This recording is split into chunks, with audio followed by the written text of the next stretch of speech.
All right, we finally reached Friday. I don't know. I feel Bob looks a little bedraggled. He hadn't shaved. Looks a little weary. Because it feels like we have been grinding and grinding and grinding and grinding. So we've been piling over stats and video and articles. So here we are at the end. Right. And I guess the end is, what do you think is going to happen in the game?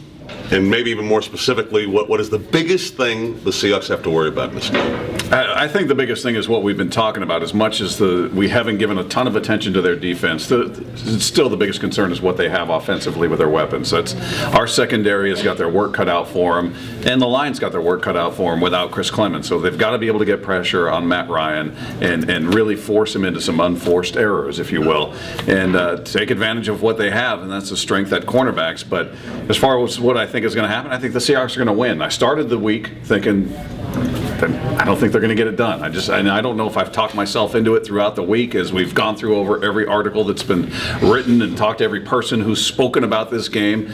But I think I know you think differently and you'll give your prediction, but I can't imagine a shootout. You've got the number 1 defense in the league in the Seahawks in terms of points allowed. You've got the number 5 defense in the league in terms of points allowed. Even though they give up a ton of yards, they don't give up a ton of points. So I'm thinking it's going to be like a 24-17 final, and I'm going Seahawks.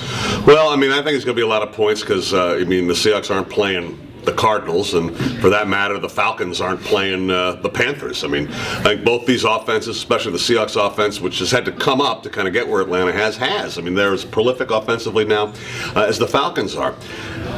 The thing that has bothered me about this game is that every one of the real statistical indicators points to the Seahawks. Their running game is considerably better. Defensively, they are better in terms of most of the important stuff. That's bothering you? Yeah, because I don't think they're going to win. It should, but by putting all that together, you should be able to easily arrive at a Seahawk victory. And if you look at it by the numbers tell you the Seahawks should win this game. Period, end of story. And the website you love so much told you Football Outsiders is almost a no contest. The Seattle wins, covers easily. Were they right last week? They were exactly right. They thought a 10-point victory was going to happen. So you think? They're going to lose. It's the X factors are driving me nuts in this game. I just think of it, maybe this is a gambler's perspective.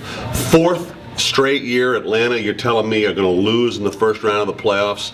Matt Ryan had a year this year. Forget about all the Matty Ice and he chokes the playoff stuff. He was as good as Peyton Manning this year. 4,700 yards, 69% of his passes completed.